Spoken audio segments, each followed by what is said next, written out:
this episode gets a name, can it be Pregnant Cat on a Porch? Pregnant Cat on a Porch. Our experience with rock climbing.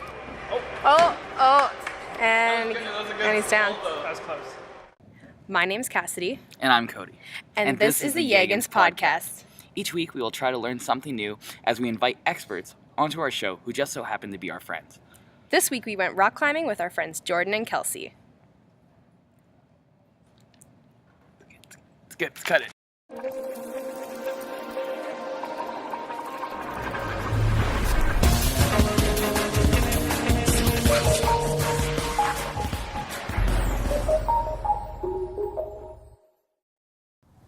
Well, now that we're on air, we're aware that we're on air. That's almost a rhyme. We were earlier discussing the details of how this came to be. And we were doing it quite well, and we decided to record it because of how well it was going. But now we shit the bed. It's horrible. Because now we're aware. Well, we can work through this. We obviously can.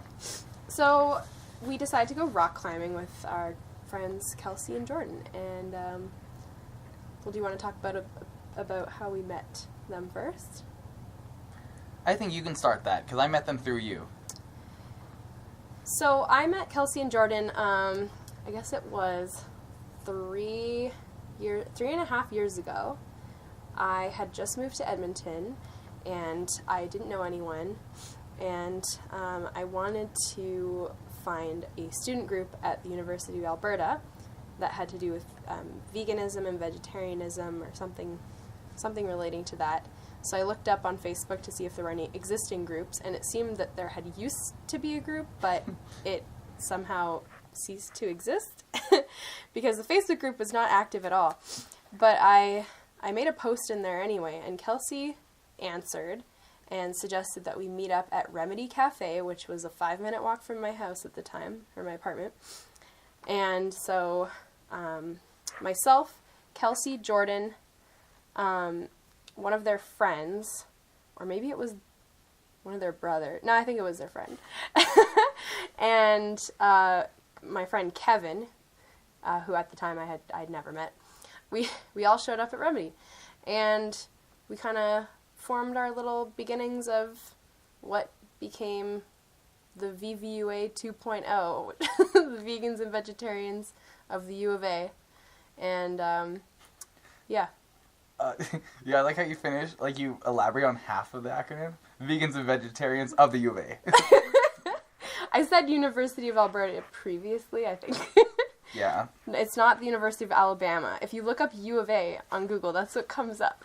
Oh, I thought we were talking about the honorary University of Athabasca. World renowned and not being renowned. Isn't Athabasca a part of the U of A? There might be a campus. I just know that there's one of my friends is taking a philosophy class there, and it's very bad. If people from the U of A, Athabasca A, are listening to this, and you say, hey, my philosophy class isn't bad. Yeah, read primary sources. It's bad. Confucius does not speak the way he does in your textbook. It's a personal shot at whoever's directing that class. But I mean, you go to McEwen, so... I go to the library. I read more than what's on the class syllabus. I wouldn't be here otherwise. So how did you meet Kelsey and Jordan? Oh, that's all the story? That's how you met them, but how did you become friends with them? Surely you meet people in this life that just suck. What really sang to you? Well, we had several potlucks. I think that was what really brought us together. Jordan always made this, like, tofu bacon. It's like tofu jerky. He flavored to taste like bacon in their dehydrator or something. And he brought it, like, every time. And every time, it brought us as a throuple closer. I'm not going to say that. As two friends and then another friend. What term? Throuple? It's like, I think a throuple is actually a term in polyamory, so it does not apply here. What does it mean? What are you trying to describe? Like 3 people, but a couple, but a throuple. That's a real thing, because I am fucked. I'm friends with so many. I am part of that dynamic. Is almost all my friendships. Yeah.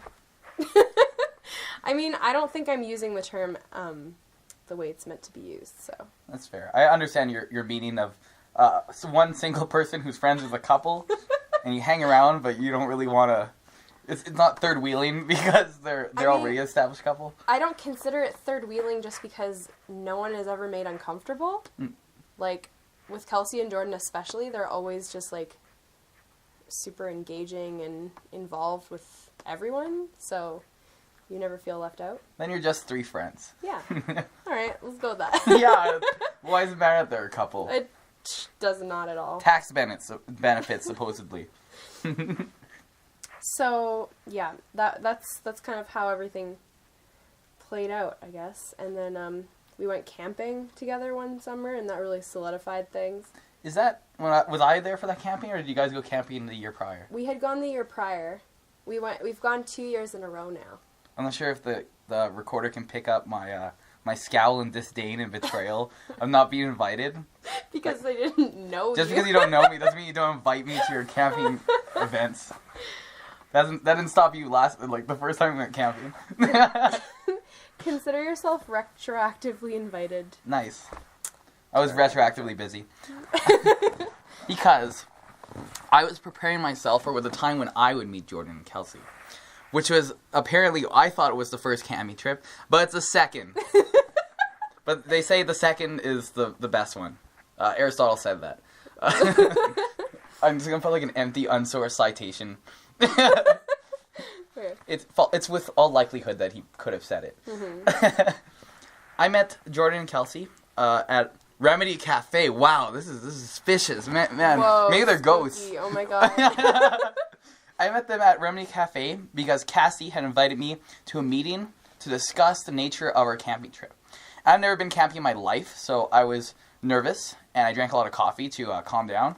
And and I was shaking, I was excited, and I saw two people who looked like they owned camping, straight up. They showed up in Birkenstocks and sandals and shorts, and I was wearing whatever stupid hip outfit I was wearing. And we started talking about camping, and we were discussing all the things that are necessary, and I became suddenly aware that I could die when camping. I heard that we need a hatchet, I heard that we need toilet paper, I heard that we need fire and bear spray. It was terrible. I thought I was going to die. But I guess for some reason I decided to go. And we went camping August 12th. You remember the date? I do, because I missed my dad's birthday to go camping, and he was born on the 14th. Oh, yeah. So yeah, I'm pretty aware of the date as it was etched into my guilt. And we went there, and on that trip, I never realized the purpose of camping, and whoever's listening, and if you're like me who says, fuck the outdoors, I'm going to tell you to fuck the outdoors, but in a consensual, passionate, loving, and supportive way. Because the outdoors is truly wonderful. There's something about camping where time moves slow, and you're with these other people, and you're not distracted by anything that you'd normally be distracted by. And you could just speak. You watch people be happy, look at the wind blow through the trees and watch them notice it. And everything just happens so slowly.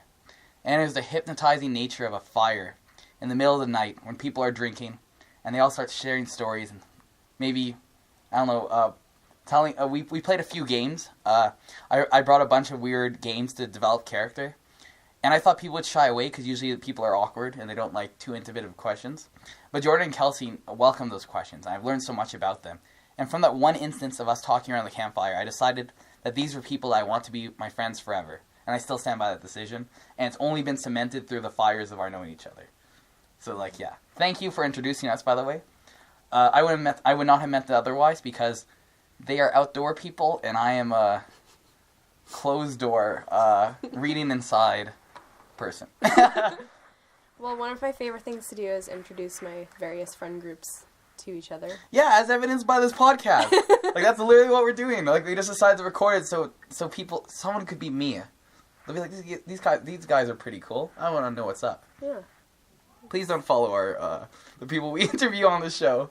Just imagine them as very wise ghosts like Jordan and Kelsey. They haunt Remedy.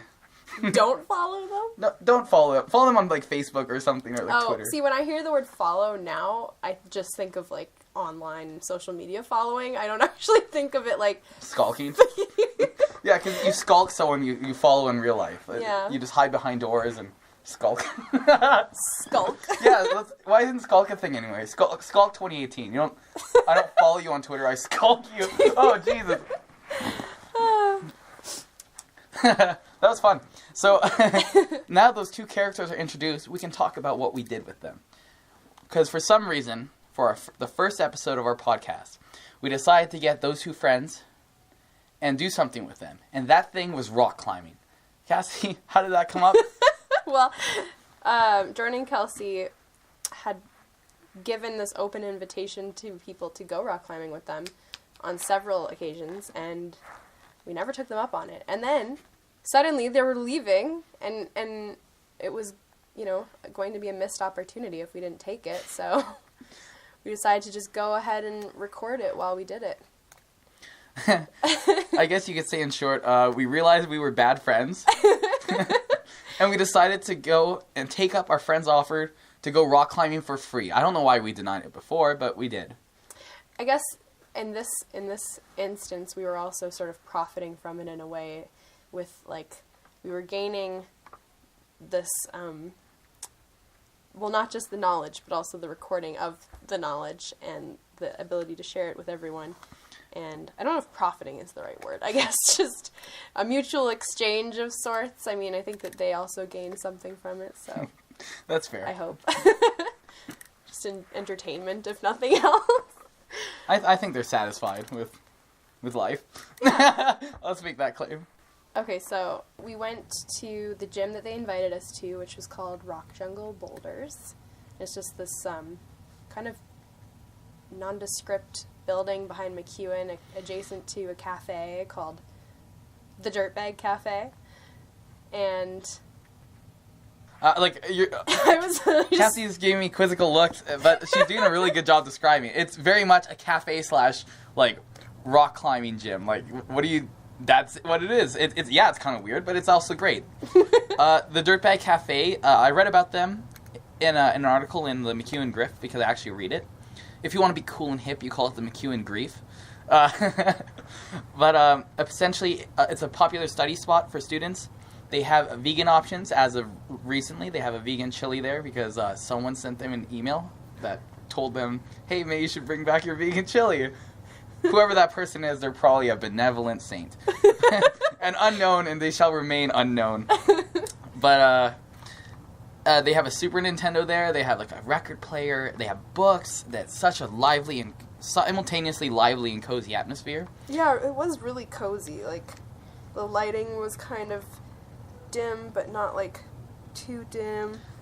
And there was the sound of coffee being made. Oh, I wish we could edit that in. We will.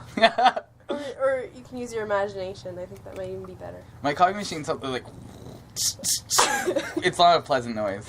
Oh, jeez.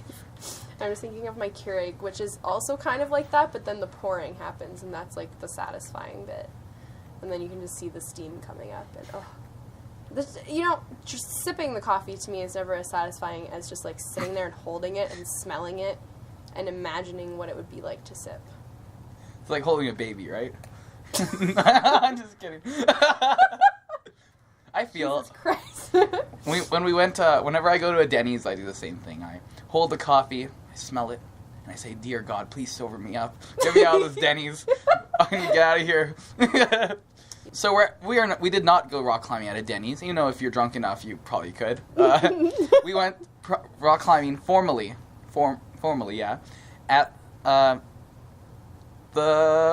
forget what it's called. At Jungle Boulders. Jungle Boulders. And we did a certain type of rock climbing. I think it's called bouldering. It is, yes. So what's bouldering entail? Because I did no research before showing up. Oh, so there's a few... okay, in the rock climbing world... Nice. Bouldering involves no ropes, so it's just kind of free climbing. And from what I understand anyway. So the... gym is equipped with these really thick mats so that if you fall, and hopefully fall correctly, you won't hurt yourself. As opposed to belaying, which is a type that, you're hooked up to a harness, there's a person hooked up to a rope, which is connected to the wall, which is connected to you, and then if you fall, the rope is what catches you. And if the rope breaks, there's hopefully still some mats down there. Yeah, you're just belaying the inevitable of falling. Yes. I'm pretty sure that's where the term came from. Yeah. So I made a really bad stretch pun, and they're like, you know what? I don't care. Let's just go with it. I'm John F. Belay, and I can name it whatever the fuck I want. So yeah, that's bouldering. That's what we did. And we got in because of our very handsome and suave friend Jordan, who flirted the pants off of the guy behind the counter. I had the privilege of playing D&D with Jordan, and his character is not charismatic, but that's the opposite of who he is in real life.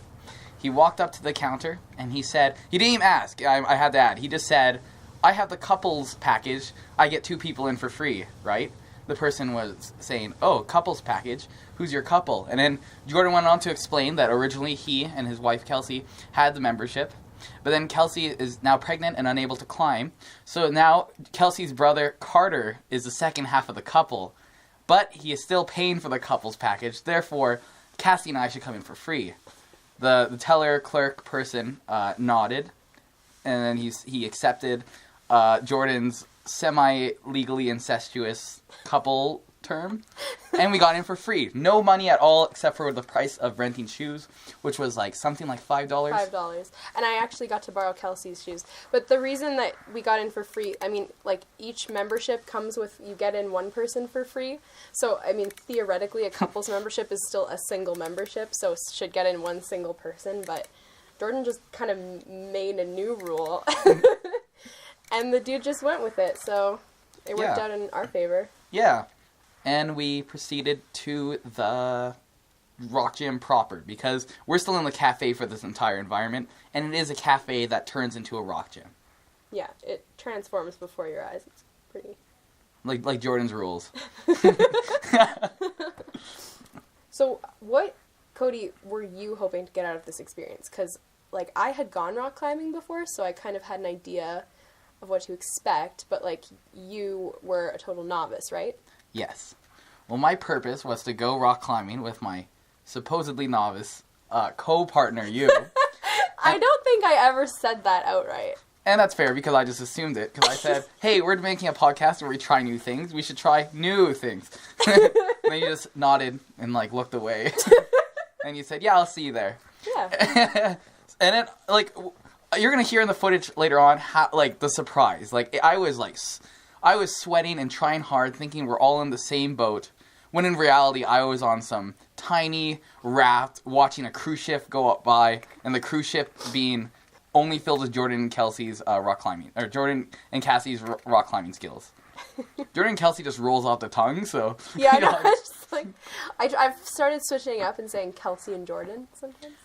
I think in this case, since Jordan was the one who was there, it's Jordan first, but when they're together, I use the two interchangeably. Mm-hmm, mm-hmm. So my purpose going there, in reality, I kind of identify with the idea that I'm an idea that chills in a body. So I don't really work out. I'm not very concerned with my body. But I think it's a fault. I really think that it's something that's working against me. And ever since my knowing of like my current friend group, especially the ones who are outdoorsy, as I mentioned, they push me in ways that I would have never pushed myself if I were alone. So rock climbing, something I'm slightly afraid of heights. I have no upper body strength, and I am ignorant, I guess. So like rock climbing was a challenge for me, and I'm really glad to say that I went in not knowing anything, only knowing that I would be there with my friends and be supported by them and be led by someone who I know has experience in the task, and that I'd be able to learn something. And I think I did. So I like that's a bit kind of predicting what we'll show with the footage, but that was my goal. I went there to challenge myself, and I was challenged. So nice. I'm happy. What about you? Professional rock climber. You want to flex on me? Yeah, I just want to show off my skills. Well, I hadn't, in honesty, hadn't gone rock climbing since I was 16. At that time, I was dating a guy who rock climbed. So, and he actually worked at the rock climbing gym in my town. So he got me in for free all the time. So I would just go there in my free time because I wanted to watch him work, I guess. I don't know, 16. Like, and I enjoyed the rock climbing part too. I mean, I was I was a 16-year-old. It's like you're light and you kind of like are strong for your size maybe and just like unnaturally flexible. And I was just able to do things then that I definitely can't do now. Were you a squirrel or a cat when you were 16? Because I don't remember that at all. I remember this being the same. Really? Yeah, I'm kind of like one solid piece of matter of human body. It's like I'm actually like a cube that can speak. Oh, well, I guess I might have been. I mean, I was never like super athletic, but I was always just concerned with my body, so I always was sort of doing things, I guess. I was just always hyper aware of my body, and so like maybe that made me do things that made me more athletic than I would have been otherwise, but That's fair. I don't know. If the climb's a rockin', don't come a knockin'. We'll do a bunch of climb metaphor. I hope you climb into not hitting the pause button, and so we can rock your world. This podcast is reaching new heights right now. That's good. That's good. You can join us in reaching new heights and new lows in our adventure in rock climbing. So if you want to hear what we got up to in Jungle Boulders, just keep on listening. I'm just going to explain how this gym works. So, rock climbing in this gym, it's different for some gyms, but for this one in particular, you're going to start on the lowest one with tape, probably 1s and 2s for you guys, climb to the very top and and hang on to the top for 3 seconds, and then you're allowed to come down. When you come down, you can come down any way you want. Okay, so let's get a demo maybe. I entirely thought that we were going to be like suspended by like some pulley system. No. And it was like more like you feel like a rock climber than you are a rock climber. I thought this was like pandering. Who pays to exercise? Like, no. So Jordan appears to be climbing a wall with great form. He's going real fast. Yeah, he did it in like 2 seconds. That took no time at all. I wonder... He's banging his chest at the top of the wall. We don't actually know where he is. Now he's taking off. He's jumped like King Kong style. That looks so much easier than okay, I want to try. You guys can try, and then I'll explain basic form once you Why are your try shoelaces one. untied? Is that What? a strategy? So, rock climbing shoes in general are quite tight as you get more advanced, and you'll see how mine have like a built-in curve. You undo them so your feet don't hurt as much by the end. Let's, do you want to hold this? I'll try it. So yeah, if it has a piece of tape on each one, 2 hands, that would be like that. Someone would start like that? I can show you that one later if you like. Okay. And here she goes. Get. I'm gonna fall. Oh my fucking god. You'll probably fall. That's half the fun. How? She did it on the first try. She's now hanging. I think Kassidy can support her body weight, so I'm at a disadvantage. That's okay. Is that part of it? Supporting your body weight? Yeah. So rock climbing, if you do it well, at least for the beginning levels, you're going to use your legs more than anything else. Okay, I got that in They are your spades. biggest muscle group on anyone. Second biggest. Success. I hate those. So as I was telling Cody, for this you want to use your legs More than your... more than anything else. You want to be like basically stepping up like a ladder as opposed to pulling yourself up with your arms. Okay. Girls don't usually do that because they're not used to using their upper body. Men, on the other hand, have a tendency just to... Okay. So imagine a gorilla and just be the opposite. Be the opposite. Be a tree frog. Just leap up the wall. And in theory, you're only supposed to use the blue ones. But obviously... Oh, I didn't You follow use the that. blue ones right up until the very, very end. I did? Yeah. Good. Good job. All right.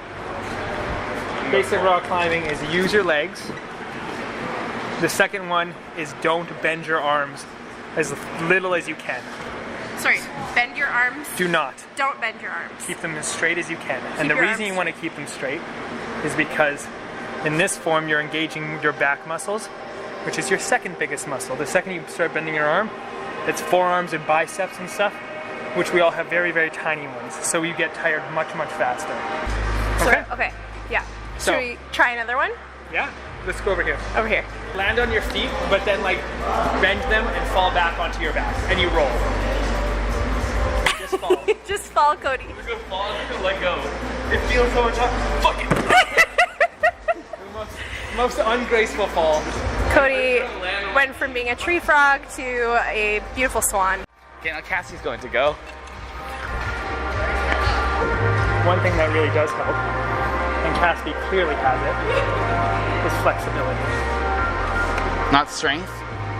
I thought climbing was a strength check. You think so, right? But a lot of being able to get your foot up higher means you're able to engage your leg more when you step up. Why is Cassie so good at this? What the fuck? I feel like this is crap. Okay. There are some strength checky type moves and routes and stuff, but they probably don't come in until the right now it's all about good form. Cassie's climbing out of the wall. Oh, look, she even fell accidentally. I don't know how you're... No, you did it perfectly. I'm jealous. It's fun. You look really good. Oh, really? Yeah. Oh, good. Yeah. Oh, that's a pretty cool move. Well, that's for all definitely those listening. Yeah. Ready for the big fall? Woo! You keep crossing your legs when you fall. That looks painful. Cross-legged. So, the maneuver that you don't have in your repertoire, which I was trying to explain to you, Put both your Kassidy feet. just did. It's called the Switch. match. Rear foot on the other wall. Right foot on the far wall. Okay, Cassie's struggling, so now it feels. I feel like this isn't staged, but only right now I'm getting that feeling. I lost that feeling when Cassie switched with two arms and carried herself to the other wall. The match is a very important maneuver, which you were doing with which you were unable Crossing to do my with your leg, feet, yes. is when you like are on one and then you replace with your other foot.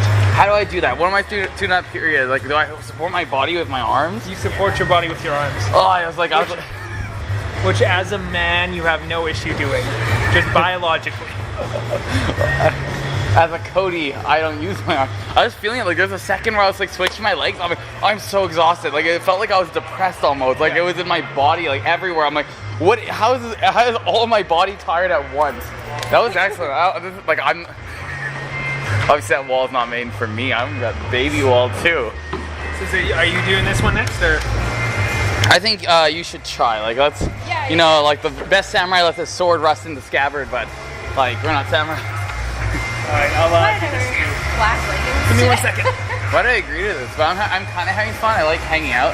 You're doing good. You're kind of having fun. I'm just hurting myself. Okay, so what level is this? This is a 2. Jordan's just. Is it? Okay, so a 2 is the next one up from what I did? Oh no. No way, that's a 2. If that's a 2, Jordan's like doing it the hardest way or something. Okay, here's what I think is the secret: is we have to sit around and watch how people do it. And then imitate them. I don't feel like I've earned that. I'm gonna go back to the other wall. This is the same difficulty. Yeah. It's you can do it, Cody. Again, Cody, it's all about moving your feet. Like, No, we're gonna plan this out. Okay. To paint a picture for the listeners, we have 2 walls Yeah, it's just that easy. that are almost perpendicular to each other, and then one of the walls comes out at an angle. What would you call that angle? Like maybe Death angle. an 80-degree angle? And then you have to go over top of that 80-degree angle wall, starting on the straight-up 90-degree wall. It's hard to explain. Cody's trying what I just did. Cody's really hurting now. He does not look healthy. I have no nerves. And I jumped on the wall. Oh The no. last step, I was like, oh my god. That explains the tumble. Yeah, most people just step over, you just kind of cemented your body on. And I just like lurched over. Roll your body on for friction. Exactly. I use my muscles in my rib cage to rotate me. There's a lot of flexibility in rock climbing. Being able to bring your hips up to your chest and whatnot. And then this one's also fun because it requires you to jump. This What is- one that Nick is doing? Or that's Carter. I mean Carter, sorry. Yeah, but this is the move, jumping, leaving when all parts of your body are leaving the wall. It's called a dino. Jump it. Wow. Carter's doing it lame. I call it the creation madam. Oh shit. Woo! Whoa. Look at that green. That was pretty special. You can't see it, but when you grab things, like I don't know, there's like a certain pressure when I'm holding my weight and thinking. It's just like all my thoughts are like I'm getting weaker by a second. There's like a meter on top of my head that's like depleting, and I'm like, oh my god, I'm like. And then I see my stomach just crawling, like you just leave. I guess I'm becoming more refined and ignoring my animal instincts to use my stomach to construct myself. Jordan's on the number 3 one now that Carter just did. Whoa! That was very smooth. Damn. I don't know how Jordan can do it, but he can kind of like hang on the wall with like just by getting a weird angle. Yeah. I think he's had a little bit of experience at this. See, I don't know how you get jumped at when I was like struggling to like get over like that 5-inch gap. I mean, I'm looking at that and I'm thinking there's no way I could jump and catch that thing. But are you gonna do 3? Practice. No. I think I need to work on a 2 before I can tackle a 3. I feel. 8s are basically when you can support your entire arm body with like the fingertips of one hand. I was gonna say, like, do you guys feel in your wrist? Like, I feel like this is your forearm. Okay, it is a muscle. I was like, what is it? Okay, I feel that. So that's from Grip? squeezing and pulling down. Volume, it's called. Where do I get that like chalky stuff? From my chalk bag. Well, I thought it was just naturally occurring. I have it all over me. The gym just like sort of exude it. produces chalk. So do you buy this chalk or do you just get chalk and crush it?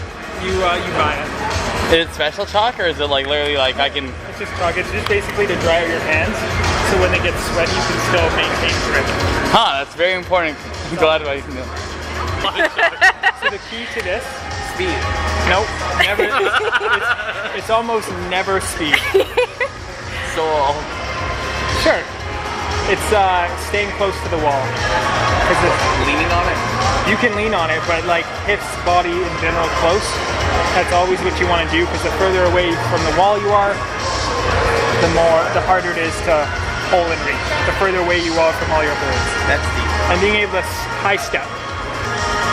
You got big strong calf muscles, so definitely use those. No, these are for show. They're made to attract mates or something. Like flash of blood. It seems that rock climbing is equal parts strategy and body stuff. I think I see the strat right here. Okay, I got this. He sees the strat. I call it. We're already using the lingo. I don't think we use that lingo. Cody does define a generation. So the leg thing that you see, it's called flagging. And it's what you do to keep your hips against the wall and maintain your balance. So basically, think of it like a disco. If you're reaching with your left hip, most likely your left leg is going to be underneath you with your left arm, and you throw your right leg out for balance. It's especially important when you do really big overhangs, like this, because otherwise your legs just keep coming off the wall. Mm-hmm. And you do it naturally as you climb. Once you start climbing a bunch, you'll do it just naturally to keep your hip on the wall, because keeping your hip on the wall is key. Whenever I stretch and reach, I always feel like one part of my body is like about to like die. It's like there's like a pain from somewhere. I'm like, where's the muscle coming from? Like it's just exercising muscles that you don't usually use? Yeah. Is that what it is? Oh, okay. But most muscles are under that category. So it's very difficult. What's the hardest one here that you can do? I don't know. They're not hard if I can do them. Holy shit. Wow. Because once you figure it out, as you move up, like these are all called problems, because you basically have to just figure out how to reach, what you reach for first, and how you move your legs. That's like 90% of rock climbing as you get. Obviously there's a strength component and some moves you're just not able to do and have to work on it. But like, you can get a problem with sheer perseverance and just trying like 100 times. Yeah. When I would rock climb in high school, which I never did, but if I had done that, there was like a bouldering component, and then there was also just the really high up walls where you had like a belay person who was attached to you with rope, and Yeah, that part was had fun. rope. I thought that was like it. Like I thought it was like some liability. So when he said we'll show you the ropes, he was That was just a bad like, joke. Yeah. I'll show you the steps though. Why not? I'll show you muscle groups you didn't realize you had. I don't know any muscle groups though. Like what is? Whoa! Did you see that? Jordan just like propelled himself off a wall. Now he's upside down. This is what I want to be actually. I want to be upside down. Jordan is, I don't even know how to describe. He's hanging. Weight with his fingers. He's like squatting sideways on the wall. Oh man. He's really, he made it. Wow. That's impressive. And he has, whoa. What an impact on all of us and the floor. I'm just gonna be a 1 forever. It takes time. Nice sock. Kassidy's flexible. And she's rock climbing before. Yeah, as I've heard. There was a couple parts where it looked a lot harder than it actually turned out to be. Yeah. So if you're looking at it and you're like, shit, just do it. That's good advice. You know, but here's the opposite though. I've been looking at everything thinking I can do this. Like, at every point, I'm like, I can't do that. So like, this is all pretty humbling. The very, very worst case scenario is you fall onto a fun mat. Yeah. And you don't get hurt. Nicely done. Jordan dabs and Kassidy dances. It was a weird exchange. You're just like The response dance. yeah, like you are heard. Oh, the ceiling is leaking. At first I thought that was Cody's. Sweat. But it was the ceiling. Am I being shamed? Is it like I'm getting punished enough? No, it's that thing. Is that an air conditioner? So Purgatory is a mountain, and it makes sense now. I get Dante's the Divine Comedy now. Because you suffer, right? Yeah. At least in hell, like you just pain.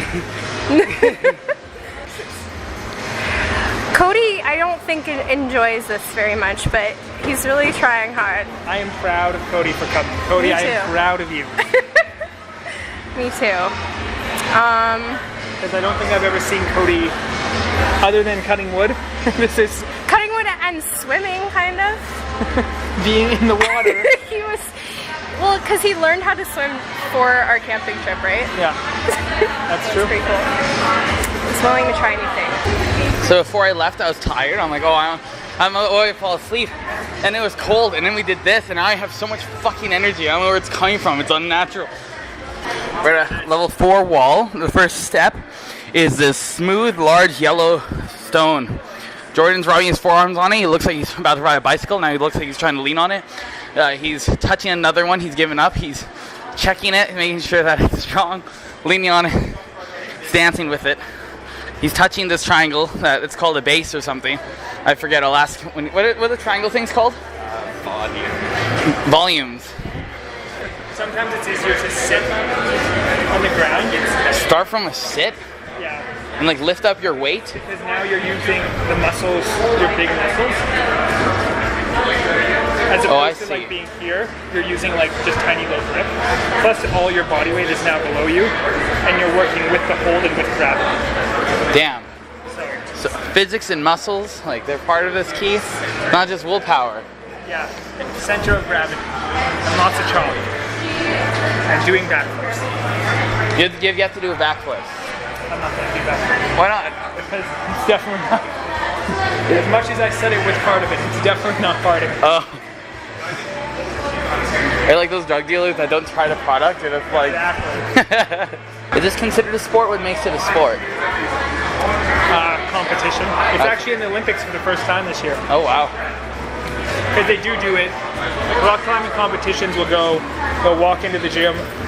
There'll be just one person and like a route, and you have to climb it in the least amount of attempts as you can. What if all the nations get together and make a wall and no one can climb? Does the wall win? Do we admit defeat to the wall and You humanity has failed? You would be impressed with what people can climb.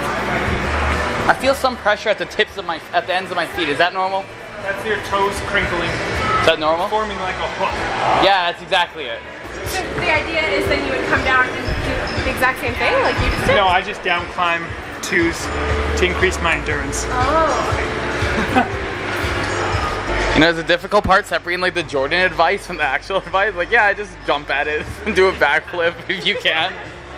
Hi, Cody. I think you're up. Am I up? This too is calling a name. It says Cody. Mount me. So yeah, once the chalk is only good on your fingers, it makes all the holds slipperier. And some of you will see are smeared with this black. That's the rubber from your shoes. People also wipe that off. Oh. So as you get higher, rubbing stuff off will actually give you just that little bit of extra grip that you'll actually need to successfully. Oh, you're gonna need to do some like, I don't know, how do you stretch your forearms? Just like that. Wait, that's how we do it? Yeah. Oh my god, that's disgusting. You have really good forearm. You have really good wrist flexibility.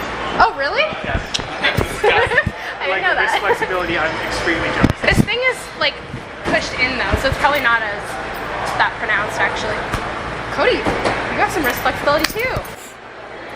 I was just doing a lot of like wrist stretching earlier today, so it's all warmed up. Kassidy's wrist is warmed up. You know, there's like a weird, like I want to make the same joke, but it has a different connotation. Whatever. Kassidy did the wall I did in a matter of seconds, just no problem. Why do you have keys around your neck? I just noticed that. Give them to me so you don't hang yourself. Kassidy.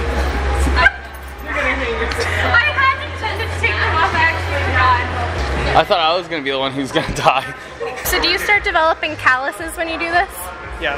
Yeah. You can feel the, like on this one. Oh yeah. And you kind of develop it all in the creases. Fuck. Your hands don't look. Jordan's hands feel like a rhinoceros or something. It doesn't look like it though. Yeah, Kelsey doesn't like back rubs very much. And that's literally not even a joke. It's like, She's just. like scratches. Oh. Yeah, it's like a pumice stone. Oh, I used to have one of these like weird massage gloves where you would put it on and then you'd put like massage oil. It's like the same thing. Same thing. Carter's literally doing the box art from Cliffhanger. That's the one. I don't know if I could say that. What's the cheap knockout version?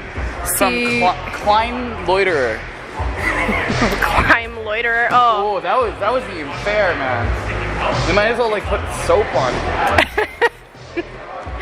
Right. The trick. Here, Jordan's a up. 10-foot vertical jump on the green. From that momentum, he just reach out. What the fuck, man? They're all upside down.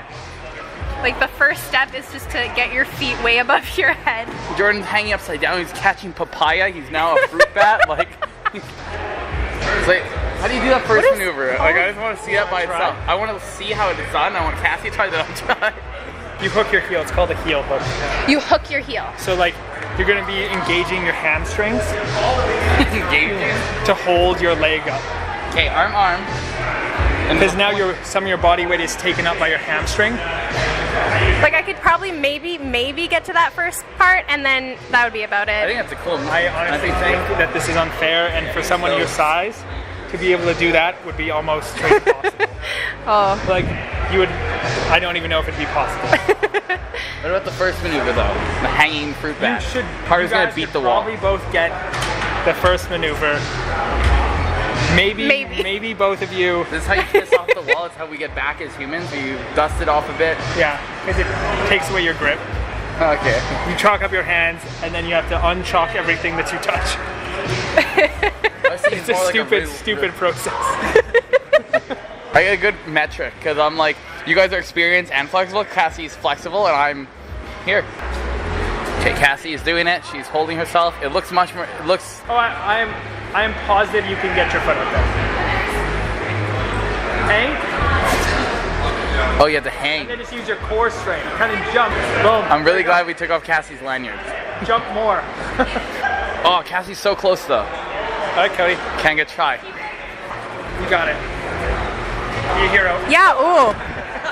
I heard the lands cross-legged. I landed cross-legged from I said be a hero, not a Hindi. What? Cross-legged yoga. It was a real stretch of a joke. Oh. Yeah. Slightly cringeworthy. A real stretch. That was fun though. Like I've never like hung out. Hanged. I don't know. Hung is the word. I'm gonna practice at the monkey bars at the playground near my house, and we're gonna get this next time. Oh, is it Cody and Cassie improve at things? I thought we were learning. Like, no, this is so much fun. Like, I would totally buy a membership and just come back here all the time.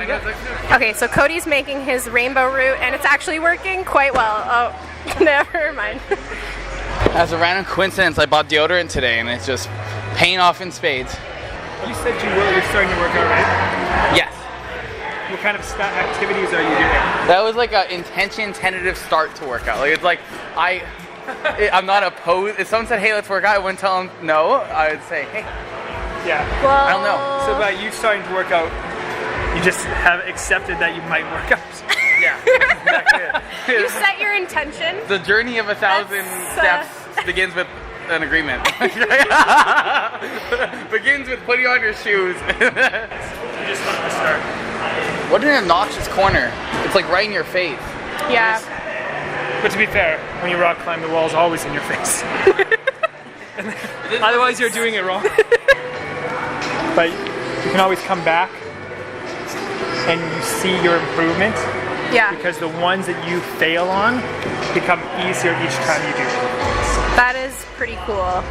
So like you can always see that you're getting better and better and better. Like even just this.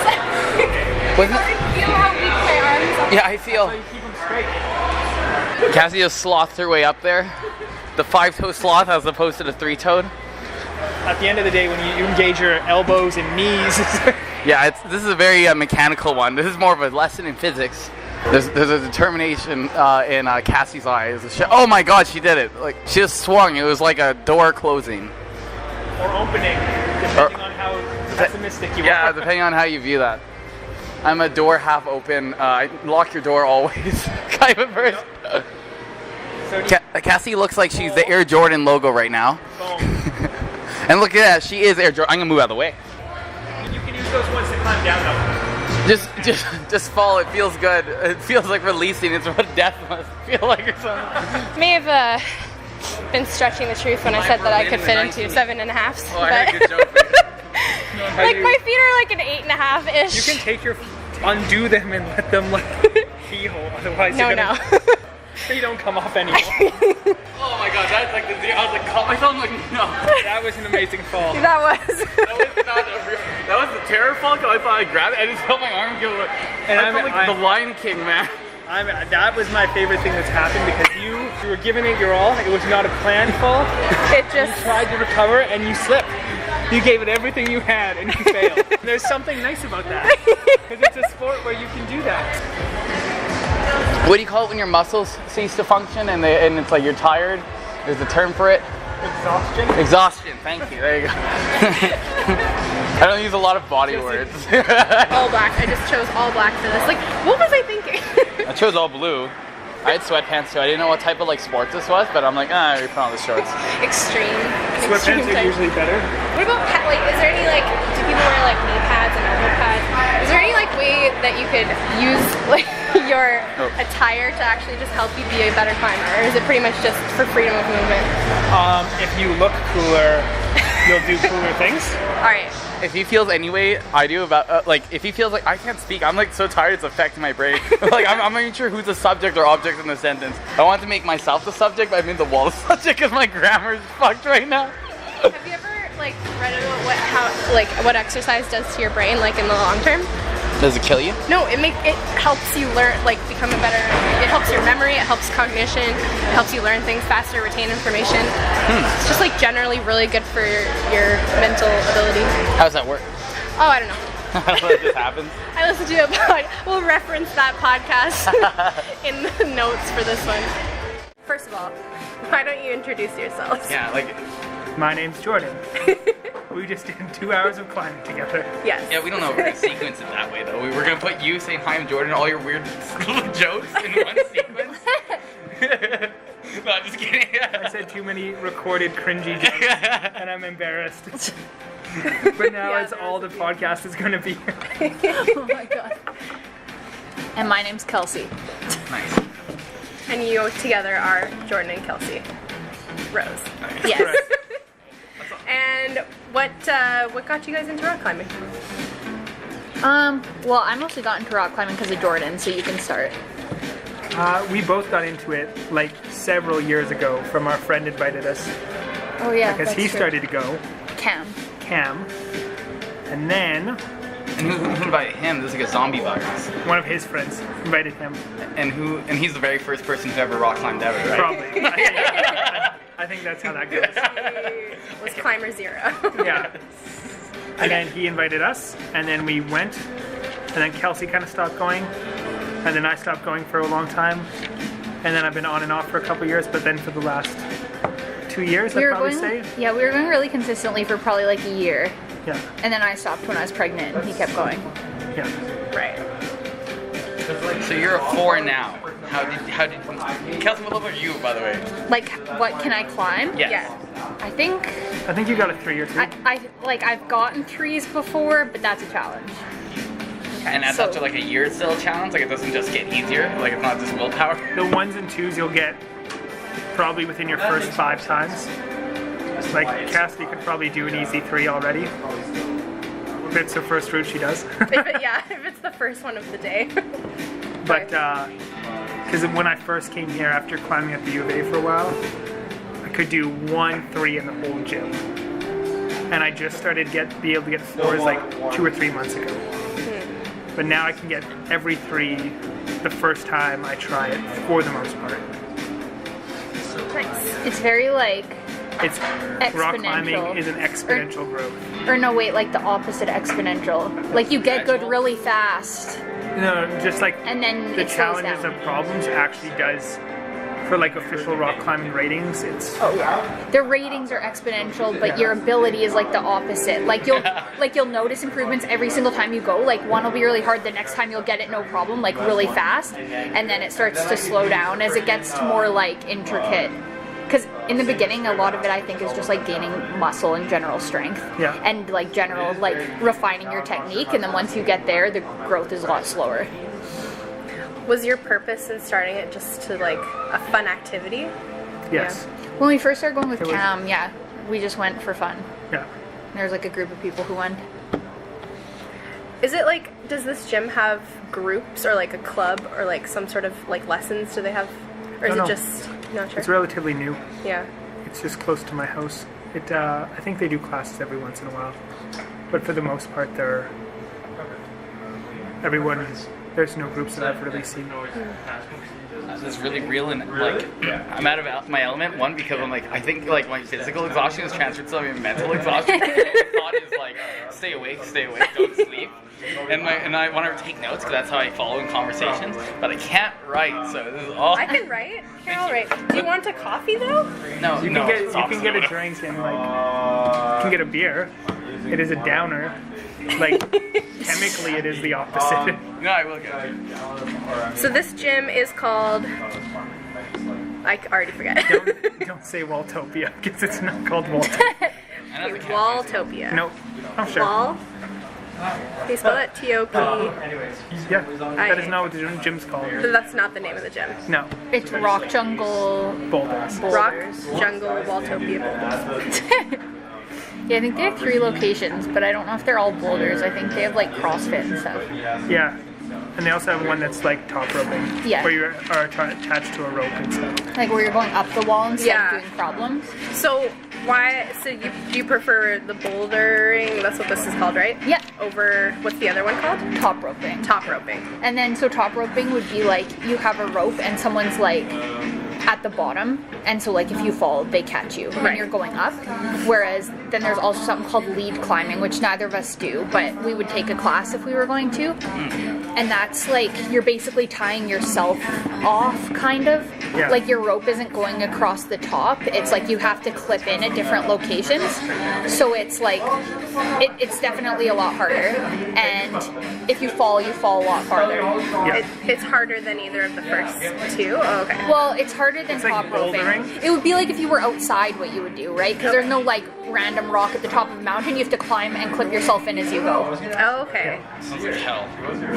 So yeah, it's because in top roping you can kind of rest because the person can just hold you up. They can just get the rope tight and then you go. There's none of that in lead climbing. So it's basically bouldering where you don't have any support. Plus you have a rope that you have to drag and clip so you don't fall and die. So in the time in between unclipping the rope and clipping it, There's multiple clips. Yeah, Oh, so you'll okay. be clipped in as you go up. But so like right when you clip in, if you fell, you wouldn't fall that far. But if you're about to clip into the next one, you fall all the way to like below the first one, like your last clip in. okay. And you said that this is something you would do like outside. Well, anything outside would probably be lead climbing if you were going up. Or like, top roping. So what are you clipping onto? There's clips in the wall, kind of like carabiners attached to the wall.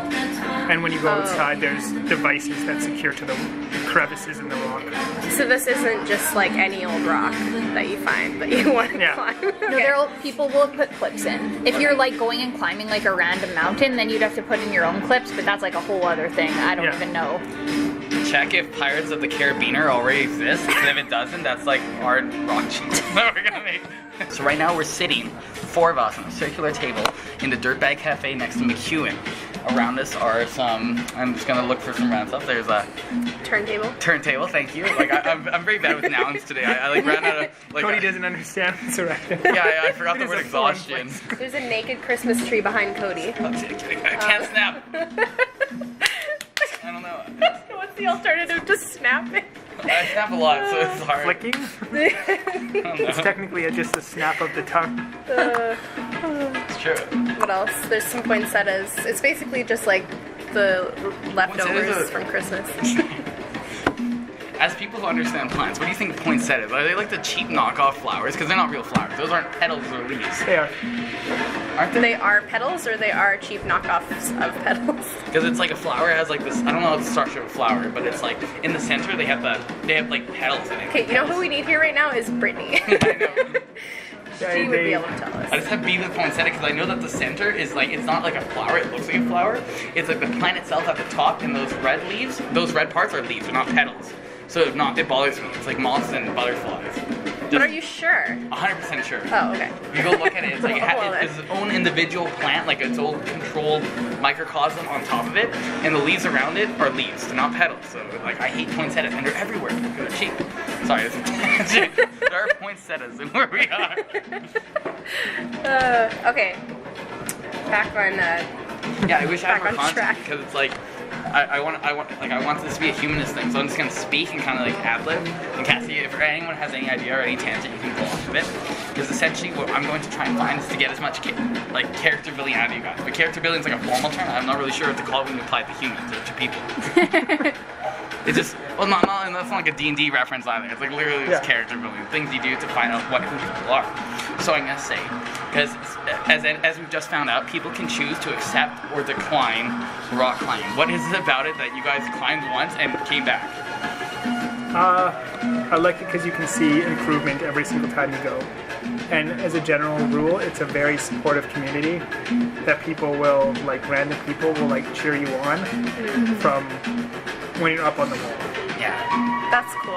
we had evidence on that. Like, Yeah. like that person who cheered you on. Yeah, that Yeah, happened today. he comes. I've never not seen him here when I climb. And Oh, he's helped really? me solve like so many problems in the gym. Oh, that's sweet. Yeah. Have you ever met like new people here that you've made friends with? Not like outside. Like you meet people and climb with them and climb routes, and then they go away and do stuff, and then yeah, not really.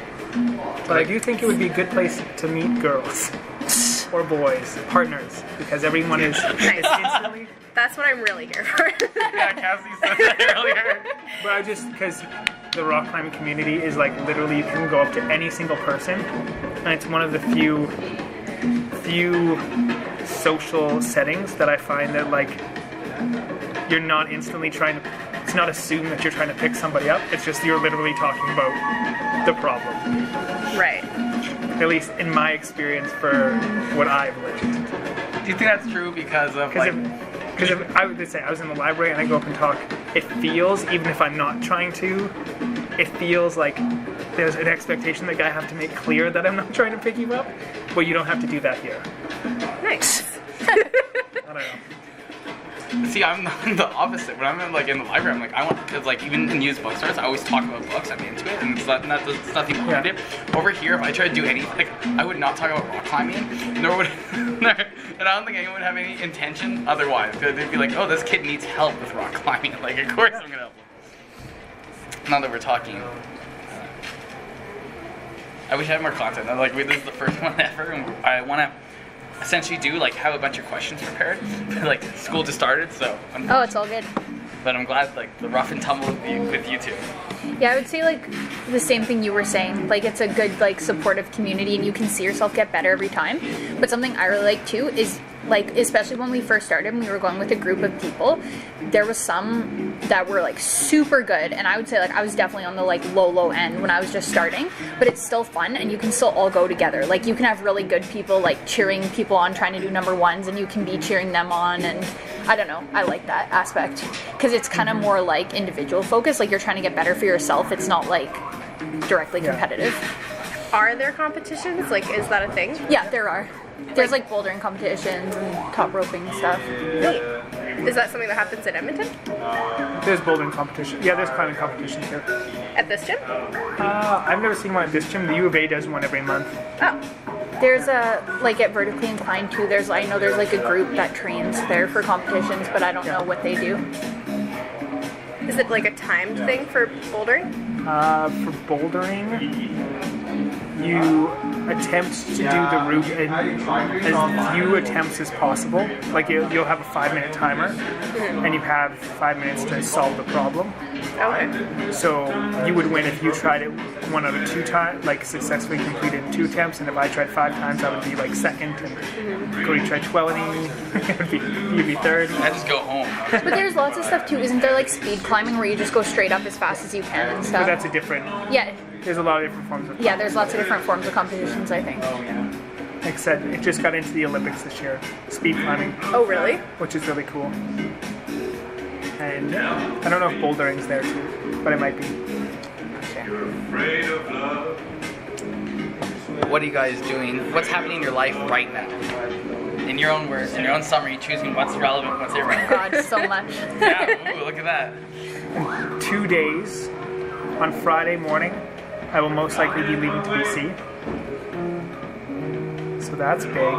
Yeah. Go on, how do you feel about that? What are you doing there? Talk more. I'm living there. It's nerve-wracking. It's exciting. Nerve-wracking because it's starting a new job in a new province, in a new home, with a new baby. Yeah. And it's fun because it's a new adventure. You have to go on. All those nerve-wracking things and also fun things. But there will be a lot to digest. Plus I have to pack the van, which I'm not happy about. Was you driving a van out? Yeah. Yeah, he's driving out on Friday, and then I'm flying out at the end of the month, after my last day of work. Nice. Yeah. That's so cool. Oh my gosh. I can't wait to come visit. Oh, yeah. Like, I have, like, so many people that I know have moved to BC over the last few months. Yeah. I want to end up in BC, like, Yeah. soon, once I finish my BA. Yeah. Just so you know, last camping trip, I said Cody will be on Vancouver Island in 5 years. That is now 4 years away. Just so you know, that's what I said. So I verbalized that. How is truth entailed in this? So it's like, do I have to be there within 5 years? So if I show up earlier, it's bad? Is it wrong? Or? I'm just wrong. Okay, that's exactly 5 years? Well, not to the day, but You didn't say within 5 years, you said in 5 years? yeah. Maybe I did say within. I think I did say within. Yeah, okay. I thought you said without. Without 5 years. I wish I had more content. I'm so sorry. I don't feel bad about this at all, actually. That experience by itself was excellent. Huh? My experience by itself was like excellent. Like, I think we have something. Well, and we can talk as much as we want about rock climbing on, like, the Just- beginning or the end or whatever. Like, it's not like Jordan and Kelsey are the experts on rock climbing. No, We're we're not. not experts at all. Hey, That guy that was climbing that 7 or the 8s, those guys are the guys who... Yeah. Maybe we should track a few of them down. Like, hey, we're doing a podcast. You want in? Like we seem like it's like we thought our friends were experts, but you kind of knew more than they did. So We're actually just not including them anymore. we're gonna be like, hey, how did you get started? He's like, well, actually, I'm the first rock climber. I'm a climber 0. Nice to meet you. Climber 0. I don't know. I don't write down as much as you do. Plus, also my arms are tired. Yeah, it sucks. I just feel so inept. Like it's like because like usually when people talk, they leave tangents, and like you just keep I either write it down or keep fingers up to keep track of conversations. I can do neither. So it's all like whatever's the last thing said is what I care about. And speaking of which, Kelsey, do you have the same goals? Like what's going on in your life? Yeah, same thing. At the end of the month, so a few weeks after Jordan gets there, I'll be on Vancouver Island. We have like 40 acres there, and we're building a house. Jordan's starting a new job. I'll be off because I'm having a baby in April. So everything is new. Where are you staying for now? Because you're not going to stay on your land, right? Yeah, we'll be on our land, but we're just gonna be in an RV. Oh, okay. Yeah, so they're just starting the process of like starting to build our place. So we'll be there in the RV probably for a few months. Oh. Yeah, So when is the baby due? April 18th. And will your house be built by then? Probably not. Okay. So we'll either be in the RV or my parents' house is just about done too. So if we're not comfortable there or whatever, but I don't know. We've always lived in little apartments and traveled, and I don't think we'll need much space. But if we do, we have a backup option. So Technically, our house now is going to be bigger than our apartment is. So, and there's less people currently living, or will be living in the house. So it'll be easy. We'll have tons of spare room. Nice. I was watching. Oh, sorry. Go ahead. I was watching this like YouTube channel, vlog channel with this Australian couple who are like raising their infant in a van and traveling around. That was pretty difficult. Plus they're vegan. That was pretty cool. I was like, yeah, it's gonna be awkward when it's the baby's turn to drive. What were you gonna say? Oh, I was gonna say, so it's like you guys are in like a crux of your decision right now. It's like there's all these new things. Where do you see yourself in a few years? If everything goes well, or like assuming that there's a disjunct between what goes well and what will happen, where do you see yourselves? Like what image can you see that would make you happy? Like using that same make scenes thing that you look up and there's a rock climbing wall that you built on your property. Just as a small tangent, you said crux, and that's usually what you use to describe the hardest move in rock climbing. The crux of the crux of the problem. The crux is the hardest move. Yeah. So for Cody, the crux is that final reach for you on I'm not that. going home. It's the crux. You can just put it on the table. As It's a thought. This is done. I'm gonna go fill up with water. okay, I guess I'll start. So 5 years. Oh, I don't know. It's so That's just a hard. random number. It's like- Yeah. Like one of the things I'm trying not to do is like set like really specific expectations or goals, because I'm like a super planner, and then if I don't hit it, I'm disappointed.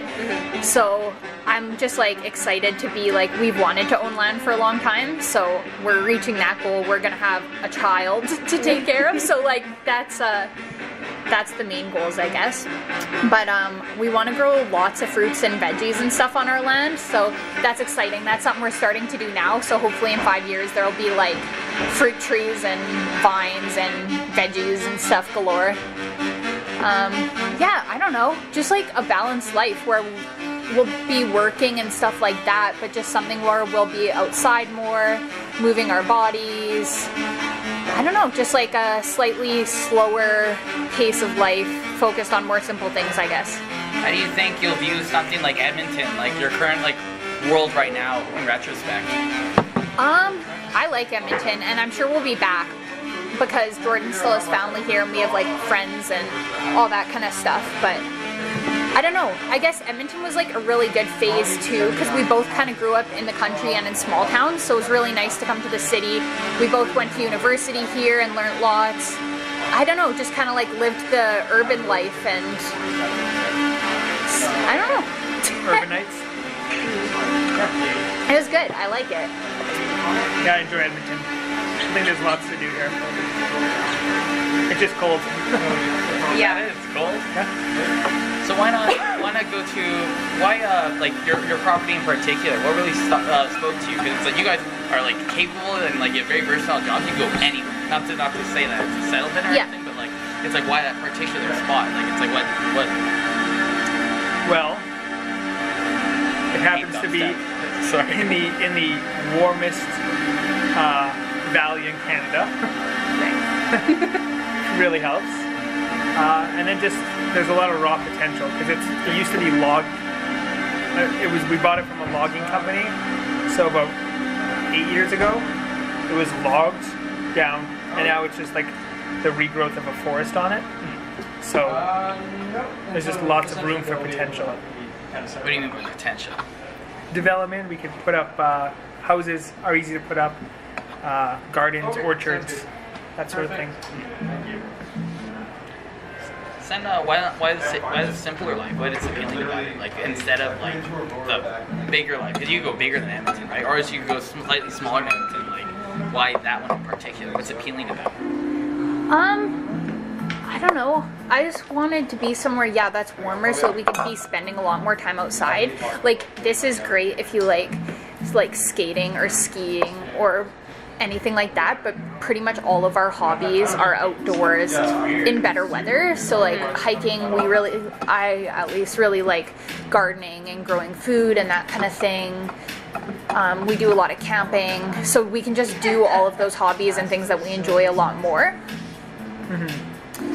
More construction or more constructive free time instead of just Netflixing. Yeah, that's one thing we found kind of hard in Edmonton too, is like when we had free time, like we do have hobbies and stuff here, obviously we do lots of stuff, but we rock climb. Bringing it full circle. Bringing it back.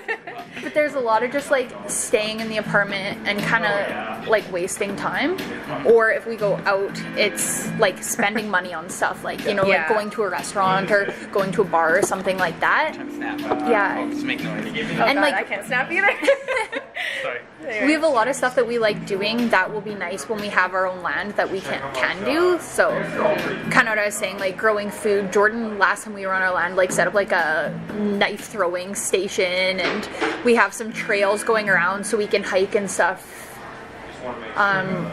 Right down the road there's a pottery studio, and I like doing pottery, so that's really convenient.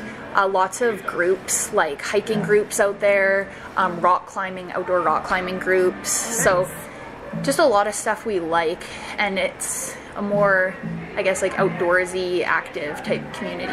Yeah. So you're not going to be super isolated or anything? No. Probably not. Hopefully not. What's your neighborhood like? Yeah, I never thought about that. So Is it big enough that it's like... We live 15 minutes away from town. What's the town?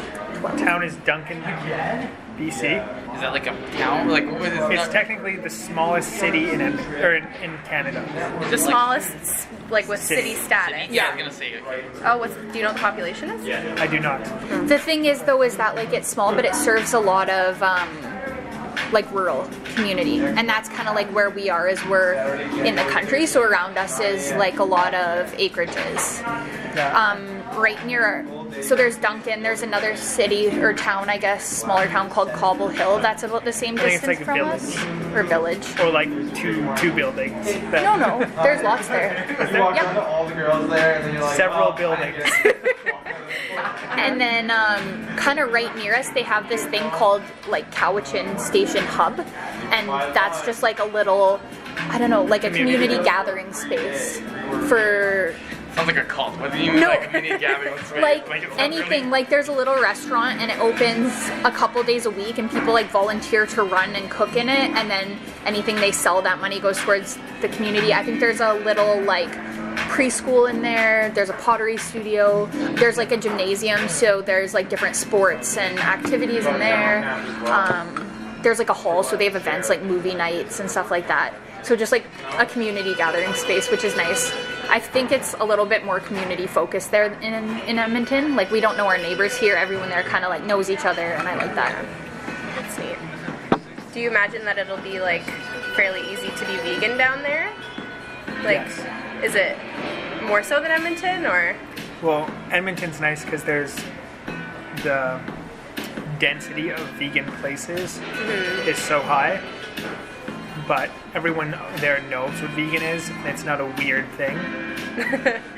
Like, So yeah. Well, so Duncan is a pretty small town, yeah, but there's still one vegetarian cafe and another vegan cafe, and then lots of places with vegan options. Like if you go to the Thai place, like they know what vegan is and they make you vegan Thai food, and so it's different because we don't have like the pile of restaurants that Edmonton has, but it seems to be more understanding and open-minded towards it. but if we drive 45 minutes into Victoria, it's like vegan heaven. Yeah. They have a place called Very Good Butchers. They do like it's a butcher shop, and they have like pepperoni and like so much good, amazing stuff. Plant-based meats. Yeah, well, obviously. I'm just clarifying. I think that's assumed. I thought it was like a vegetarian butcher who's just like a butchering. It's like I don't eat. He personally. No. Feels like Yeah. you just chill with him. They make like their own like tofurkey type things and seitan stuff, and had a vegan Big Mac there. And then there's another place that you can get vegan Big Mac. Really? There's 2 different vegan Big Mac spots. So this And butcher place sells burgers, like Yeah. you can just go there and order a burger. Yeah, so you can buy stuff like from the butchery, which is like that you bring home, like pepperoni and burgers and stuff. But then they also sell food to eat there, so you can get like poutine. They make their own cheese, like poutine cheese, and There's also soft serve ice cream. that's in Sydney. Yeah. Yeah, It's all like all together. Yeah. there's vegan fish and chips. I don't know. It's just there's more I'm food. so hungry. Apparently, this place won best chili in Edmonton, and it's vegan. Ah, yeah. Wow. Vegetable. Not kidding. We got it on the menu, yeah. They had it before, they just kept it on the menu. Yeah, so it was it's like a not big. special, but now it's permanent. Yeah. Oh, that's pretty sweet. Like vegetable. Sorry.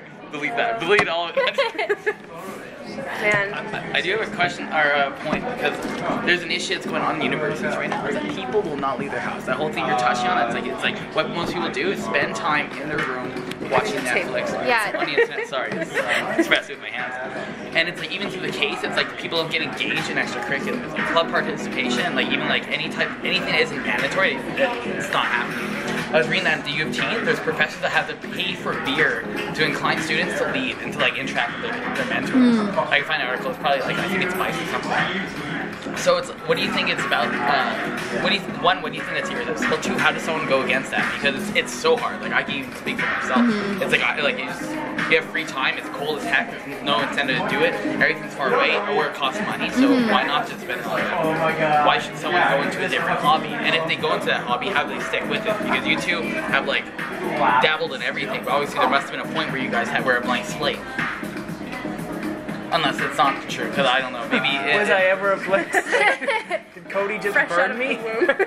No, I mean blank slate. It's yeah. I think it almost is like constant effort though, and because at least for me, like even today, it's like cold out and we were rushed and I had a long day at work and I was like, oh my god, I don't want to go to yoga, but like I love the people in my yoga class and I know I always feel like way better afterwards, and it's like a community because I've been going for a while now, so sometimes it is just forcing yourself, but knowing that you'll feel better afterwards.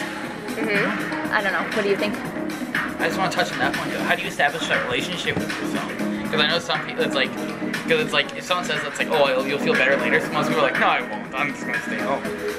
I think it's like learning that you're gonna feel better later is like having done it. Like usually when I try something new, so I started learning pottery from Jordan's mom, but when I wanted to like start doing it consistently, I took a class, and so it was once a week, and I prepaid for the class, and so I was forcing myself to go every week, and then it kind of starts that habit, and then after however long, like 6 weeks or whatever your class is, that was like my yoga classes too, then you can kind of reevaluate, like, is this something I enjoy, is it adding to my life, is it just a waste of time? It's a really good metric. I like that. I think it's also very easy. I don't know. Going out and engaging with the world is hard because it requires effort. You have to get ready. Yep. And it's much easier to get a sweet hit of dopamine from binging Netflix than it is for going out and interacting with people. So maybe like reducing the amount of friction between you and getting out and doing whatever you want to do is like an important thing for forming a habit like that.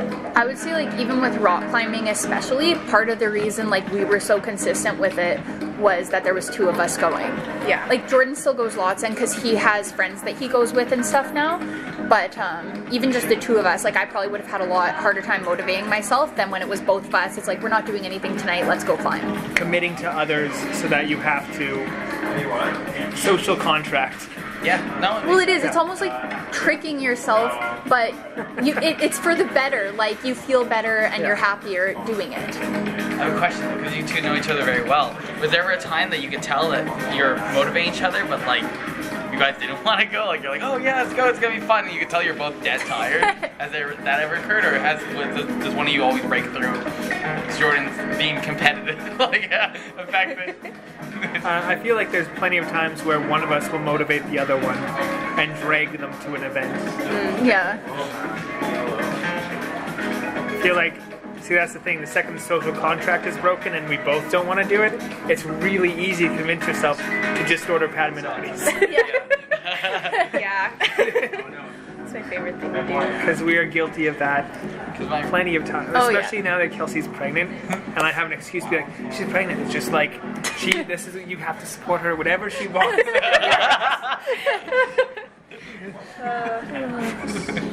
Speaking of you being pregnant, have you gotten any like flack from people for being vegan and pregnant? Or is that pretty much like No. everyone just knows that's what you're gonna do? I don't think I have I? I'm trying to remember if there was anyone. So there was one post on my Facebook Oh, yeah. The music stopped, sorry. it was just like, someone posted an article about how, Just literally a link to an article with no comment. okay, and I know the person that I work with. I don't know. So the people I work with are like much less, they're not afraid to make cringy jokes. And the reason is, lots of the reason has to do with just where we work.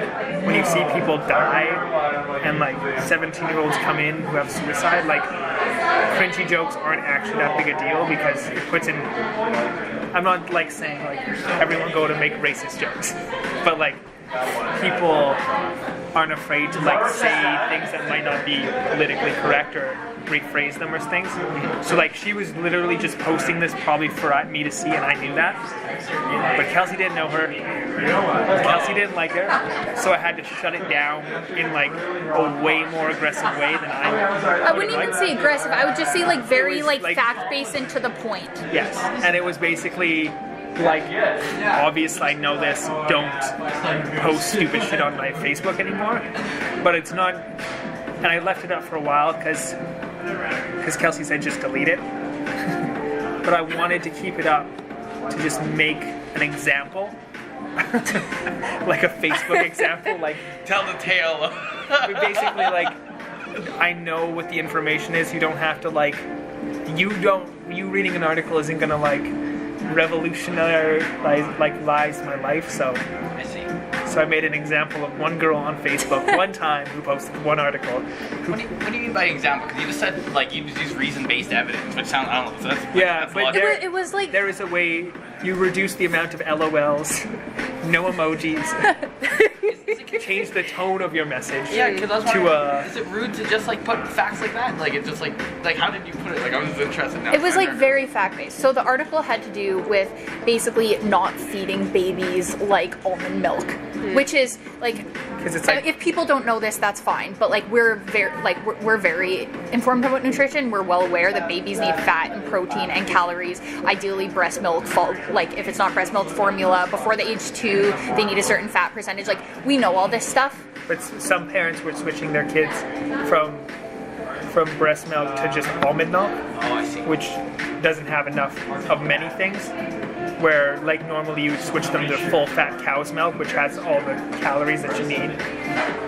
But and she was just basically saying, did you know? Yeah, it doesn't matter. Point is, we know what we're doing. But no, I was gonna just say for the response. Yeah. Like the response he put was just like, we know this. This is like factually what a child needs. This is the ideal option. This is like what the science says. Then he posted like links to a bunch of like different dietetic associations saying that like a vegan diet is safe in all stages of life. And yeah, it was just direct. It wasn't rude. It was just direct because I don't find it funny. Like it's like I don't know how to phrase it, but you take things seriously, like it's part of our ethical framework, and we're both make a lot of effort to be really smart and informed about it, so it's frustrating when people question that. Yeah. Snap. I can't do anything. Especially though when it's like about someone else. Like when it's about you, it's like, oh, you're being unhealthy, you're like, whatever, I don't even care if you think I'm unhealthy. Whereas when they're like questioning like you're gonna hurt a child, it's like, okay, no, I'm not. Like, Very true. Yeah. I never thought about that. Well, and it's interesting that, because you hear about like cases of parents, like the extreme cases where they obviously are not informed Yeah. of like vegan parents, but you don't really hear a lot about like the dietary choices of omnivore parents, even though they could be detrimental. It's just selective reporting. Yeah, exactly. Vegan child that's malnourished gets a headline, but like I worked in the Alex delivery for like 4 days, and I saw 10 babies born addicted to crystal meth. Like, guess what? They weren't vegan, and that's not in the news. Yeah. Yeah. It might not have been crystal meth, but they were all going through withdrawal from something. So, selective reporting. yeah, besides that, I haven't had anyone question it, but I think also because we've been vegan like probably almost 4 years now. Anyone close enough to us knows that we know what to do. So, because we've gone through the whole question period where they question us over and over and over again, and so Yeah, I think it helps that it's not a new thing. yeah. That's good. And then I feel bad there. this is a great tangent. I don't even know what the original was, and I can't keep. I feel like I lost my memory. Like I literally, because I had so many cues to keep on track. Maybe your memory's in your hands. It is I put fingers up for subderivatives when I was so satisfied. I'm like, I'll get to that bit later, and then later on I'll be wondering, why is my finger down? Oh, because this point. But now my hands are kind of always like this. So They're just stuck in claw form. yeah, because if I keep it down for too long, it just hurts. Like so. Oh my gosh. Do. Cassie has left. I don't know what she has to say because I didn't prepare at all. So I'm going to ask you guys some random questions from my book. Sure. Sounds good. Because I went on comedy night, which is one thing I recommend both of you getting if you are moving. I mentioned it a bit earlier, and I guess that's not a plug, but I'm just going to explain it because this is me talking to you instead of this. Whatever, editing. But hopefully, we'll see. Who knows? This is a creative outlet. It's a game where it's like you have a stage, and there's people, and you all speak. It's a lobby, right? And you can, when you're in the lobby in the crowd, you can like hit to make your mic go off. So it's like you can choose when you speak. You can heckle, do stuff like that. You can emote, you can clap, you can cheer. And the person on stage, like, and you choose to go on stage. You line up in the queue. Your mic's always on. So it's like you perform and you speak and you move with your avatar. And it's essentially just a game that's like it's a social community where it's like you can hang out with all your friends without seeing all your friends. And what I started doing on it, because I have a lot of trouble reading when I'm alone. I fall asleep, I get bored, and I like reading aloud to get better. So I started reading aloud just because for my own benefit, and people were there and listening. I found that it was really cool, and they'd comment or asking what I was reading. I was reading Voltaire last night, and I started asking what they thought, and people started writing poetry, people were telling me about their days, and I kept track of some of the conversations. And I said that I'm planning on doing this podcast, and I want to know some questions that you think that you should ask me. And these are these questions. Okay, cool. If you think they're deep, you're entirely wrong, because it's the internet. Also, there's internet jokes are kind of weird, especially like in game night. As a moderator, when you start a lobby, you get to choose who gets in and gets out. People come in, they yell things like, what do you call a cow with no legs? Ground beef. And they like just do that joke over it, and someone else will do the same joke until like it's a joke to make the joke. It's stupid, but you'll see it. Okay. So like these are the people that they ask. Ready? Because the plot went from like Star Wars reviews for some reason, and I asked him this question, and some guy said that he didn't want to talk about Star Wars, he wanted to talk about Game of Thrones, and he's like, I got a question for you, and this is an essential question. If you could be part of any house at any time in the Game of Thrones universe, what would you choose? And that's an entire timeline, so like the highs and lows of every house. You could choose a house and a time. Where are you? The internet wants to know. It's a good question, right? Because most people don't ask the time part, because like, Because they will like, because then they all go through their highs and lows and extinctions, and I don't know. Cassie, what about yourself? Well, what automatically comes to mind is like the Targaryens, but like there's only a couple of them during the show. You were before the Doom of Valyria, then you're like It's in the living canon it up. of the show. Yeah. Oh, it's in the canon Yeah, of the so show. it's like everything you've seen, so it's like not like the backstab. It's like Like if I could just say I want to be Daenerys, is that? I think it's because I don't read the book. the hair. I'm already like. Which attempting Daenerys though? to. At what point do you want to be her? Because she has an interesting, not interesting. So I have to just pick one blip in time. Yeah, a time because it's like her story hits loads as well, so it's like Yeah, you don't but- always want to be there unless that's you want to I want to be. experience all of it. You want to be Daenerys always? Yes, I want to go through everything that she went through, from the beginning of the series to the end. That's an answer. I was just assuming that you didn't want to be Daenerys for all of it. Oh. Some people like burning, I guess. Some people like what? Burning. I don't know. That's the thing she does. She lights herself on fire. Yeah, but she doesn't burn. She's the unburnt. Oh, I thought she was just really tough. Like she meditates. I don't know. I think it's magic. I don't consume TV like people. Like it's like I have like a loose attention when it comes to like other people's media. So I'm like, oh yeah, that guy. I'm like, oh yeah, you see that other person. I can't even I don't know enough about the show to even make loose references. Yeah. The gentleman with the sword fights another guy with a sword at one point, right? Happened several times actually. It was intense. The one from the more evil house won. What you gonna do? George R. R. Martin. Smart. So just any two people could get a couple's pass? They're supposed to be living together, like they're supposed to have the same address, so it could be like family or whatever, or roommates and stuff. But they made an exception because I was pregnant, so they're like, okay, fine. I thought that was so fair. funny. That, like, Saskia, it's like they bring you to a room. They're like, "Do you guys love each other?" It's like, "How long have you been together?" And they like start testing things. They like Quick whip out, quiz? yeah, they whip out like old Facebook chat. They're like, "What's like, what do you think of this? Like, you Oh guys my still want the God. couples membership?" There, it's like to get the single. The tangent. If I ran this place wise too. Oh my god. Any Game of Thrones character, anytime. I know. I've always fancied myself like, of course, the hero Jon Snowy type, but he also is actually really stupid. Makes a lot of really bad decisions.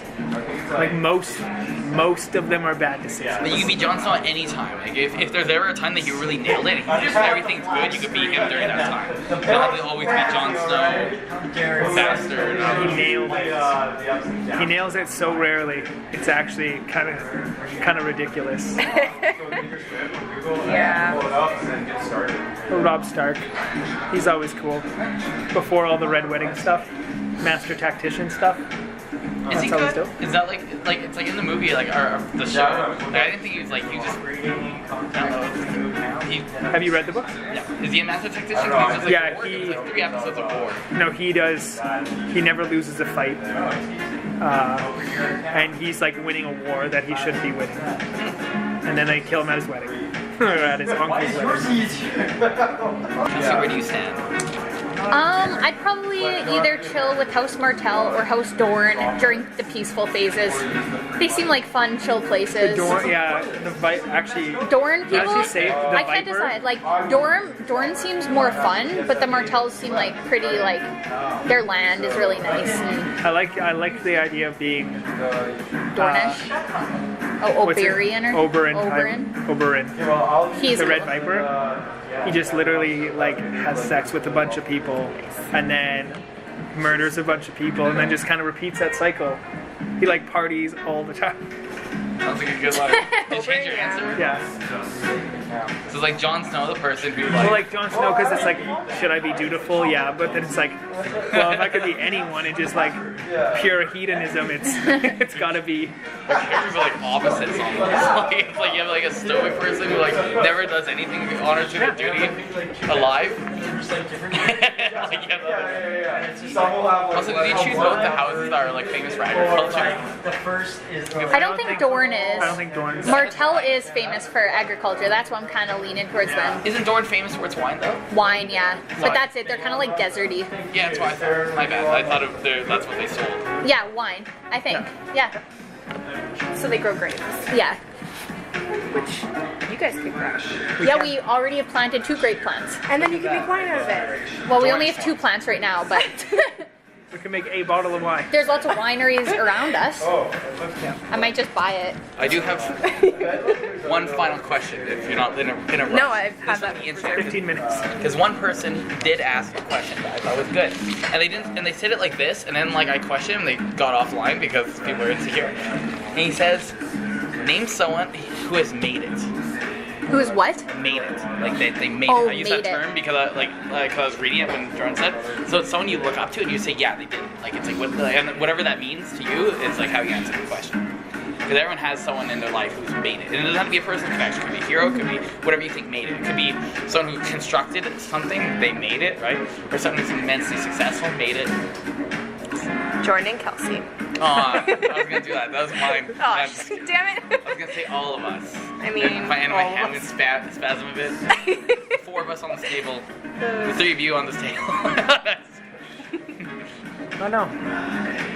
I'm just thinking like a lot of regular people. Like I'm thinking about my parents. Like I feel like they're like living their good life. They're doing what they like and like pursuing their hobbies and whatever they like. If they want to travel, they do. And I don't know. They're just like living their true life. Your parents are a good example. Because That's good enough for me. Like finding like work I like and hobbies I like and surrounded by people I like. yeah. I always nail these questions. Like I always ask you a question, you're just like I don't know any to answer it perfectly, and like that's it. It's like you said what it was, who they were, and why they nailed it. So yeah, there you go. Your turn. Your parents are probably the first people that came to mind too. Really? Because like my parents, have money and good jobs and big but I don't think they're doing maybe what they want to do. They're still in the rat race, as it were. Still working towards their ideal life. Yeah, where I feel like your parents have kind of hit it. So Kelsey's parents. Kelsey's parents. I had to write like this apparently. I was like made/hit, and my penmanship's the same, so I might just do it for efficiency's sake. Cassie, what about yourself? Oh, my answer wasn't good enough? Oh, what did I hear? Or what did I say? Oh, no, that's cheeky. Like, I was thinking the same thing. I was in... I mean, like, if it's a real answer, you can like go into depth. I want like a whole page of better questions for like the next time. Because it's like this why but like nope, I didn't. It's not a lot of pressure. However you break down the question, if you vocalize it, it kind of helps simulate your thought. This is a problem that I've always had, is I don't really have like people that I look up to in my life a lot. Like, I mean, I have, okay, that sounds terrible. I just mean, like, I never think of specific people when I'm asked, who inspires you. I have no idea. Everyone inspires me. Like, I don't, but I'm serious. Like, my friends are the most inspiring people in my life, and I'm attracted to be around the types of people who, but I don't think of just one single person who I'm like, I want to emulate in their entirety. So that's Other than Danny. Jordan and Kelsey. I was gonna say Danny, like Danny? Daenerys Targaryen. Oh well, yeah, that was a given. Don't want to be like her in real life. No. What's your answer for this? Oh, I don't answer my question. No, I'm just kidding. Someone was made it. Well, now that I hear it, Kelsey's parents. We're all just in awe. You know who's made it though? Unfortunately, it's like not unfortunately. There's this Cursive. Because now I'm on the spot. Like this feels weird. It tastes my own medicine. Because I'm a big fan of Sam Simon. If you guys know who he is. No. He's a showrunner for The Simpsons. He's a vegan. He's one of the few vegans in that field I want to be in. He is when he's older, he started working for charity and he started working for PETA. And he's just a really happy guy in all his interviews. He's funny and he can make like a mean show. It's like when he puts his nails on it, you know it's gonna be good just because he cares about it so much. So I like him. I think he's made it. Except he had some sort of cancer and died or something like that. So like then he kind of has not made it because I don't want to like manipulate that. His made it status was taken from him. Oh. I think I look up to Dan Harmon, but I don't like him as a person, but I like what he's done. Like it's like everything he's ever made, I like what he is, where he stands in the relationship between writers and other producers like that. But I don't like him that much because he's kind of a jerk. So like that's another one who's kind of made it. And my boy, Socrates made it. Like, he was dead. Was he like executed by his own people? Yeah. Is that like Cody's like dreams? Like That literally is a dream. take me Trudeau. Like an execute by a state, that's a dream. Oh my god. I hope they like legalize the death penalty and they make it like a sip of hemlock just to get it. But I think that we should end it all. say thank you to. That was a bad Wow. timing for that joke.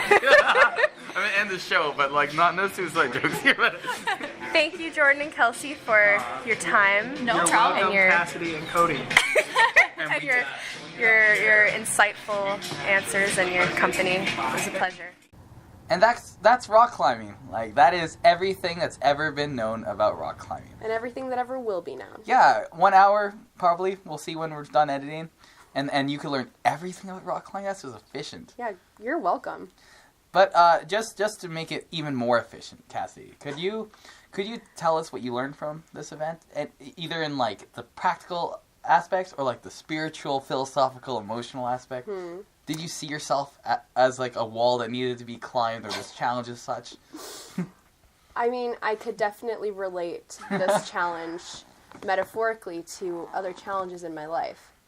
But at the time, no, I was only thinking about those walls right in front of me, those physical challenges, and the fact that I have very little core strength. And I was proud of myself for being able to do, like, I think I did, like, one level 3.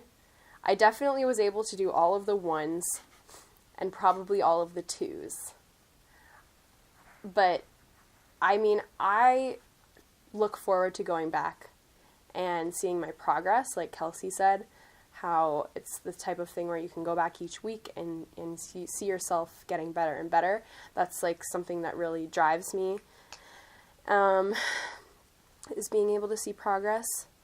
I want to sign up for that like free cleaning program where if you clean there for 4 hours a month, you get a free membership, which is pretty sweet. Holy cow, I didn't know about that. Yeah. I actually have already signed up for 2 Sunday shifts in March, so. Ooh. Hey, I might sign up too. When I looked, there was 2 spots left, so you should. But- no, sorry. But yeah, I mean, I just love doing anything with Kelsey and Jordan. They're so supportive and funny and just like Gone. They're out. They're out of the city and out of our lives forever, it seems like. I mean, they still talk to me on Facebook, so I still kind of feel like that tenuous connection is getting weaker and weaker. We need to go visit them to like get that rush again. I miss them. They're like, as you said, they're stable and supportive, like a structure. But it's kind of like the stool that you stand on before you get hanged. So, like, now it's gone and... Just kidding, that's a bit too morbid, but it's not untrue. Yeah, Kelsey and Jordan are not the noose, though. No, they're the stool. It's important to elaborate that. The news would be, I don't know, postmodernism and capitalism. Who knows? That's what I was going to say. What did you get from this whole experience? I got sore arms. Oh, yeah, that's the other thing. My arms are pretty fucking sore. Forever, right? Like, it's unbelievably sore. I found out, like, I could have pain in places that I never knew I could have pain. Yeah. I didn't even know I had those places. As Cassie said, she was aware that she had no core strength. I became aware of core strength. I'm like, what do you mean you could propel yourself with things other than your legs and arms? Like, what the fuck does the center portion has muscle? I learned that I move in a way that's very conducive to breaking my legs when I fall. Yeah. And when Jordan says to land on my feet, I heard land cross-legged. I also learned how much of a crutch it is as someone who writes a lot and someone who types a lot, uses a phone a lot, plays rock, paper, scissors a lot, how much of a burden it is to not have your hands. I felt like I was mute, and thank God I have my lovely roommate Matthew, which you've heard how he helped me to live my life after rock climbing. Because the hardest thing isn't climbing the wall. It's your life after climbing the wall. But, I mean, I've gone a few times since then, and like, as you go, like, the second time I went, my arms weren't nearly as sore the next day. So, I mean, it's like any muscle training. You just sort of get used to the exertion. Pain. Oh, okay. The pain goes away. I think I have a clever and original metaphor to describe it. You see, your arms are like a stool, and then pain is like a noose. I'm just kidding. But it did feel like I've seen some hangings in my life. And I can say that rock climbing, the pain in your arms is pretty much the equivalent. Mm-hmm. Without a doubt. And if we're to follow the pattern of if you go rock climbing once, it hurts less afterwards. Same thing with hanging yourself. Like every subsequent hanging will only feel good. I don't know why I'm on this hanging tangent, but it's like I can't resist low hanging fruit. Oh my god.